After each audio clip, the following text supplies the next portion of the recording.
Patrick, good evening. We are 9 days away from a presidential election. This has been one for the record books. To me, honestly, it seems like, I hate to say it, if you asked me a month ago, I'd have said jump ball. I'd have said it's a jump ball. The media, the polling, everything is just kind of, she has a good day, he has a good day.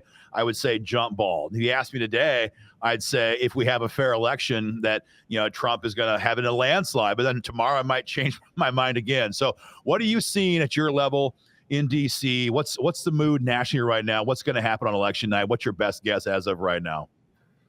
Well, the key word there is mood, and I would say the mood is definitely more ominous on the Democrat side and much more optimistic, much more enthusiasm on the Republican side. And I think if you look around, that's what it is. I agree with you. Something could happen tomorrow and everything changes. But that's the way it feels right now. We're seeing that in early vote around the country, and I know we're going to talk about that here in a minute as well. Yeah, Trump has just seemed to have an excellent 3 weeks. Whether it's like serving, fries at McDonald's and trolling Kamala Harris in epic level, or just the size of his rallies, like there seems to be a huge momentum. I wouldn't say shift, but it's just like a lot of folks are now just kind of like all jumping on the bandwagon. And when you see people like David Axelrod and others, basically crying on CNN, like all hope is lost, and they're sweet. It's sweet tears to see. He certainly seems to have had a wave he's been on. You mentioned early voting. I want to ask you about that. It's underway here in Missouri. A lot of folks cast their vote already this past week. It's open now. I think it was last Tuesday that it opened up. What are you seeing in various states? You're in Georgia where you live. You work all over the country, though. What's the mood on the early vote? What's that telling you? Just monster enthusiasm on the Republican side, unlike anything we've ever seen. You mentioned I do live in Georgia. Every single day I'm getting something in the mail. I'm seeing something on social media. Vote early. And I voted early. I think my wife is going to go vote early as well. And everybody that I talk to is going to go vote early. And this is like a sea change from previous elections. It was taboo. It was taboo for Republicans. Right. Honestly, even for myself, I've never voted early before in my life, but I did this cycle. Yeah, last couple of elections, man, it was just like, oh, your vote's not going to count, this and that, whatever.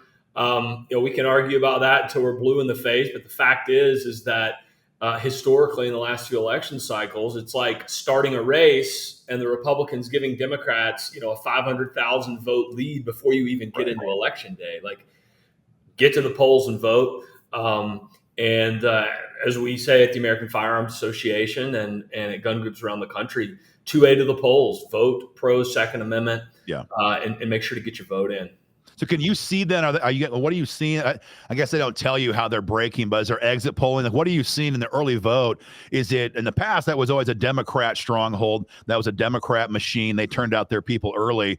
Do we know what the breakdown is now on this? I don't think they have it down to the exact numbers, but there's enough data analysts who follow this stuff very, very closely. You can follow them on Twitter or various newsletters and websites around the country. Republicans are definitely showing up at a heavier capacity. They look at people who voted in the last 4 elections, 3 out of the last 4, 2 out of the last 4. And obviously, if you get to 0 of the last 4 or 1 of the last 4, that's what we might call low propensity voters. And some analysis that I've seen in Nevada and some other states, Republicans are doing better there. And there's no doubt Democrats have an enthusiasm problem with their base. The question is, are all those people just going to show up on election day, these left-wing radicals and cat ladies and everything else, and just swamp the Republican vote? That remains to be seen. I'm not seeing evidence of that so far, but we'll find out in the next 9-10 days. I think you're discussing kind of the fear I've seen online that we're maybe kind of cannibalizing. I think the word is our day of, machine, our day of, turnout. I guess my thought is, assuming that we have fair and free elections, get your vote in and get it done. Is there a concern in your mind though about we're kind of cannibalizing our day of operation? Is that even a concern? I think I worry about it more than some of these, data analysts who obviously follow this stuff a lot closer than I do.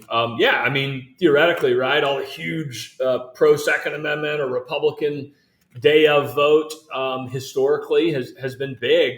What if all those people are just voting early now? Well, I've been told that the cannibalization argument, that's a hot word right now, But that argument is kind of holes are shot in it when you start talking about the low propensity people, the 0 out of 4 elections or 1 out of 4 elections Right. people, who I mentioned earlier, who, according to these analysts, Republicans are doing far better with than those on the left. And if you're getting people out to vote who haven't voted since 2016, Yeah. 0 out of 4 That's elections, or going to break towards 2018, Trump. you're doing pretty well. Yep. So a lot of eyes in the Senate races. We discussed this before. You've been on the show a couple times now. I mean, right now we have a 51-49 Chuck Schumer controlled Senate, and that's been a real problem, obviously, for quite some time now. The way it sounds from what we're seeing, it looks like West Virginia is almost, I mean, there's no guarantees, but it's all but guaranteed to go Republican. Montana seems very likely anyway to go Republican. If that happened, it's 51-49 for Republican hands. But what about all the rest of these kind of toss-up states? You got your Wisconsin with Tammy Baldwin. We got Ohio with Sherrod Brown. You've got Pennsylvania with Bob Casey. You've got Michigan. What are your thoughts on those states in particular when it comes to these Senate races? Yeah, I mean, you mentioned it, Montana, West Virginia, those are almost certainly going to Republicans, which would put Republicans at 51. Ohio is looking better since the last time we talked. Looks like Sherrod Brown is struggling, and that's a state that Trump's probably going to win by 7, 8, 10 points. So he would have to have a massive splitting of the vote there. Pennsylvania is potentially looking a little bit better for Republicans, and this is the optimistic take, right? You mentioned Wisconsin, very close. Eric Hovde is a Republican there. Tammy Baldwin's the incumbent. Michigan could happen. I'm not a fan of the Republican candidate there, but a lot of these guys would probably disappoint us in the long run. But to the question about, like, would Republicans have 51 or would they have 52, 55? I think in like a collapse scenario where Kamala just drags their entire ticket down, yeah, you could see pickups in Wisconsin or Pennsylvania, maybe even Nevada. I don't think Arizona is really going to happen, but things are looking better. This is the last time we talked. And 2 times ago, I was very pessimistic. Yeah, I remember. It was maybe a couple months 51 ago. seems to be a guarantee. Again, there's no guarantees in politics, but man, 53 would be a much nicer margin, And so like you said Ohio, that seems to be a very, of the 4 kind of toss-ups, Ohio seems more likely than others to be that direction. Possibly Pennsylvania. Bob Casey's now calling himself a Trumpian-style Democrat. He was discussing how he's so aligned with Trump, he was trying to say back in the day. It's interesting. I did see right before we begin this interview, I saw a quote on the Wall Street Journal. I was just hitting Google on this.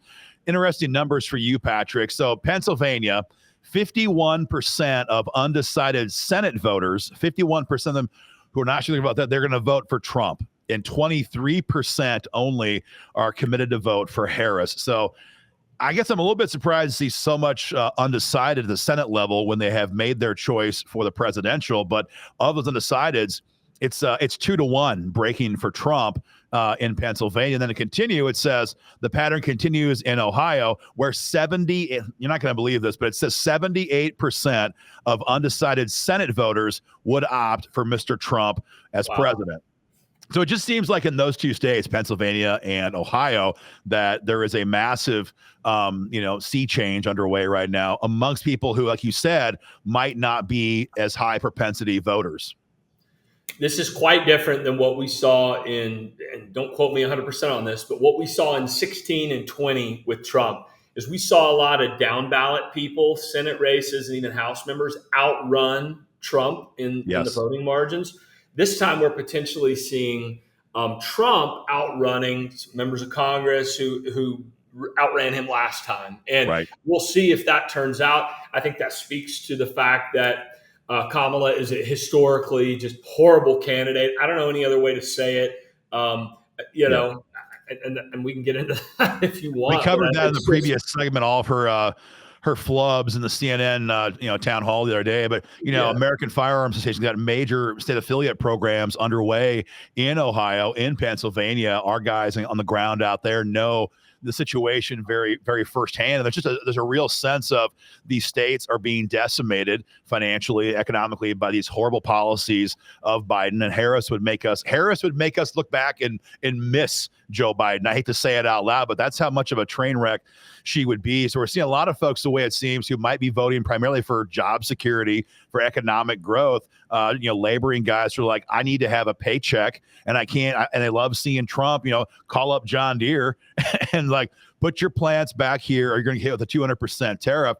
Maybe that's the scene out there. What about the House? I mean, I know in the past when we talked, the House is like, man, it's probably going to go Democratic. It's got a small GOP majority right now. Is the House and our House races largely at this point riding the coattails of the presidential? Whatever happens there is going to happen at the House, or is there still room for individual situations to pop off? Well, that would be conventional wisdom, right? That like Trump's going to drag all these voters to the polls and they're going to vote Republican down the line. I'm not particularly optimistic about the House. I would love to keep it because I think it would make Trump's life, or Republicans just in general, and we're talking about the Second Amendment, right? Like a lot fewer threats, hopefully. But again, it comes down to some of these races in California, New York, and Oregon, Washington State, Alaska. I don't know about every single one of those races, but I do know that oftentimes congressional races can be much more localized. You've got a guy who was a big county commissioner in one of the biggest counties running against a sitting Republican incumbent, and you just have problems. And the fact is, Democrats have massively outraised Republicans, and down ballot, you could see a lot of that. Some guys got $7-8 million versus $1.5 million. You just get your head beat in. And, I'm 50-50 on the House. And even worse, Republicans currently are at 220 in the House, of course, 218 to pass. Man, if they ended up at 219 or even 218 or 221, probably a big sigh of relief that you didn't lose the House. But man, whoever the speaker is going to have problems, because if Trump were to win, you got that 26 midterm and you've got 12, 15, 20 Republicans in there who are just going to be like rhino mania, man. And so I don't want to be the bearer of bad news. And to answer your question, I don't feel great about it, but I'm not willing to say it's going to go one way or the other. I would love for Republicans to get to 225, 227, 230. Yes. I'm going to ask you about this in a second. Like, what would we do in that situation if we have that majority? Like, I guess if I'm Trump right now, I'm like, 219, 218 is basically what it's going to take to keep me from being impeached every 6 months for the next 4 years, because that's what's going to happen if the Democrats if Hakeem Jeffries is Speaker of the House. It's going to be the exact same crap that America dealt with in, was it 2019 then, right? 2018, 19. They pull out the bogus paperwork. They make up some other, fake dossiers, whatever it is. And then we spend 6 months watching this so-called investigation as they go to impeach Trump. So I guess just from a self-preservation standpoint, if I'm Trump, 218 is a glorious number. But yeah, I mean, that is the question. If we have Democrats are in charge, we know what's going to happen. They're going to push gun control as best they can. And we're going to have to stop that in the Senate side. And then, of course, with the White House. But let's just hope you're wrong for a minute. And let's say we have 225. We've got a solid majority Republicans. Then it's time for gun owners to actually get something from our members of Congress. We've had nothing but defeat as gun owners for, when have we last had a victory in Congress? We've had victories in the courts over the last couple of years, thanks to President Trump's nominees. But if we get a Republican-controlled Congress again, we cannot have happen what happened last time when Mitch McConnell and Paul Ryan stopped everything. What, in your mind, with the American Firearms Association, what are you going to jump on first when it comes to going on offense for a change? Yeah, it's a real challenge. But to get right to that point, obviously we want Dettelbach fired immediately. That would be an executive action. We would want all of Biden's executive orders completely overturned. Again, an executive action. But legislatively, we historically, not only the American Firearms Association, but some of our state affiliates around the country, Missouri and elsewhere, we're going to ask for what we think we should get. And that's, and that is, we're going to go after the ATF heavily. If Trump's talking about getting rid of the Department of Education, let's get rid of the ATF, okay? And Right. we'll go from there, right? So I think, you get it 225. I think your Judiciary Committee, is probably not going to be a big threat to pass gun control. Right. Are those people hanging around on the Republican side who might join up with the Democrats in Sure, in the certainly. case of some big national tragedy or shooting or whatever? Yeah. I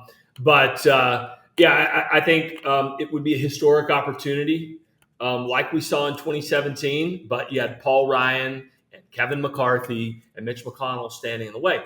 Hopefully, none of the three of those guys will be the leader of either the House or the Senate. It just we got to go for it, man. We know what gun owners want. We got to demand it. And, if we believe this is the most important election of our lifetime, well, the next legislative session is the most important legislative session of our lifetime. Well said. Well said.